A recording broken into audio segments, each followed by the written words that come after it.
KLOS, and as promised, we have the lady on the line. Stevie Nicks is on the phone from her home in Phoenix, Arizona. Stevie, are you there? I'm here. Well, hello, lady. How you doing? I'm fine. I'm really excited. I'll bet you are. I'm really excited. I'm especially excited because I didn't think that, as you all know, the record was going to come out till next week. I didn't know if we're going to live long enough to see this album. I mean, you and me. But so it was a real, at first it was going to come out Monday, and then it was going to come out Wednesday, and then it was going to come out next week. So I kind of geared myself to nothingness, for that amount of time. And then all of a sudden I get a phone call yesterday going, it's on the radio. Yeah, it was all over the radio. Let me ask you this. How long has it been since you started working on Rock a Little until it got done? Well, I started working on Rock a Little back in about March. I guess it was a year and a half ago. I've lost all track of time when it comes to time for this. Yeah. Because, we started in Dallas and we did a month there, and then we flew everybody back, and then we worked in LA, and then I changed my mind, and then, and then we did something else for another 3 or 4 months, and then I waited again for another 2 months, and started to write new songs again, and I just lived in a world of my music, and tried to ignore the rest of the world, and their bad problems, and just try to just let my music kind of go, and hope that it would get to, the place where it was meant to go, which is right here. Yeah. Now that is important. I mean, you have to when you're working on something like this, you do have to kind of block out things like the Summit Conference, right? Well, yeah. And you just have to immerse yourself in your work at that point. Yeah. The only unfortunate thing about a record that goes on this long is that it does end up touching everybody around you, because it's like, if I'm in the middle of really seriously trying to finish something that is my life, and the only reason that I really live is to write these songs and have them played for the people that listen. That's what I live for.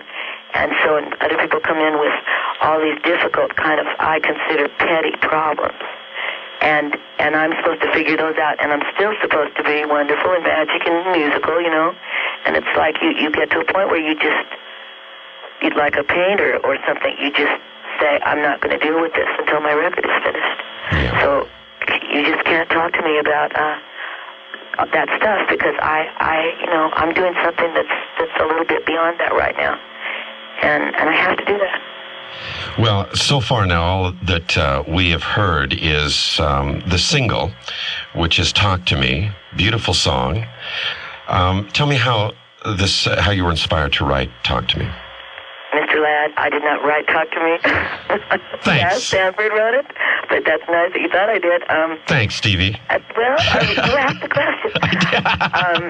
Chaz Sanford wrote it, and he wrote "Missing You," which is one of my favorite all-time life-saving, when you're not too happy, the song would come on and I would just feel better.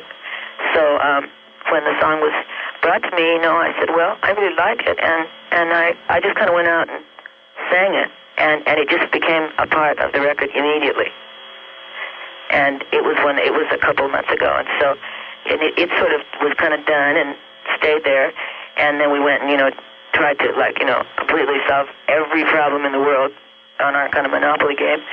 And Talk to Me just sort of stayed in the background, and then I did a vocal about 2 weeks ago on it, a new vocal. And I guess logically you get to be a better singer if you sing every single day. So 4 months later, it was better, and the whole song was better. And I was really knocked out because I really wanted to do this vocal, and nobody really wanted me to do it over. And I finally just said, well, then why doesn't everybody just go home, and I'll stay here and do it by myself, whatever it takes, And you did. Yeah, I did. Do you have a problem? Someone once said that art is never finished. You just have to walk away from it. It would seem like as long as it took this album to be done, do you have a problem with that? Do you keep wanting to go in and tinker with stuff once it's done and do it over and over again? I'm saved kind of from that, because since I'm always writing, I've been home in Phoenix for about 4 days, and I've written 2 songs. So it's like I'm already, it always makes me feel really good because I know that that's not it. I go on, but I'm also very, very excited to sing and perform these songs. But I'm still writing new things, so that like I don't ever put my whole heart into something so heavily that I don't know if I can move on. Do you understand? Yes, I do. Uh-huh. And so it's all that makes it easier for me because it is tiresome to hear the same old songs day after day after day, month after month, year and a half later. And still be listening for those little fine things that you were talking about when you're really tired and you'd really like for the record to be out so you could go on the road. Are you looking forward to going on the road? I can't wait to go on the road.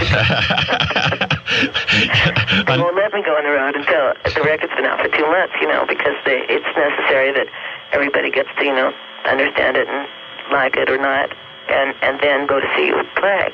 And so I, of course, would go right out with it if I could. You're ready to go to a club tonight? I'm ready to go to a club tonight. I see. In fact, I may just go to a club tonight. Well, okay. How is Phoenix? Why do you decide to live there instead of like Holmby Hills or something? Why do you like Phoenix so much? Because I love the desert, and it's really I kind of go into my Indianness here, and it's there's I don't know, there's something about the air here, and I can breathe, and you just calm down when you come here. I see. And in Los Angeles, everybody is so nervous all the time that... What do you mean by that? I know. Are you nervous? No, I'm not nervous. What the hell are you saying? I'm not nervous. Well, they are nervous, and I am nervous, and we're all nervous in Los Angeles. But you come here, and it's like, it's so beautiful here. And it's just like, you just get off the airplane and go, oh, I'm home. Oh, great. So for me, it's a stronghold, and it's kind of a sanctuary. Well, I think that's a nice place to stop. I want to thank you so much for talking to us tonight here at KLOS, and we love you very much, and I'm looking forward to hearing the rest of this album. Well, I'm looking forward to hearing the rest of it, and I really appreciate you giving me a chance to say something to all those people who probably think, my goodness, what is she doing, and I really want everybody to know that I've really tried to hurry, and it's just been hard. But I'm really pleased with it, and I'm really proud of it. And so thanks for letting me say that. My pleasure, lady. My pleasure. Thank you, Stevie. Okay, Jim. All right. Stevie Nicks. Bye-bye. Bye-bye. This is 95.5 KLOS.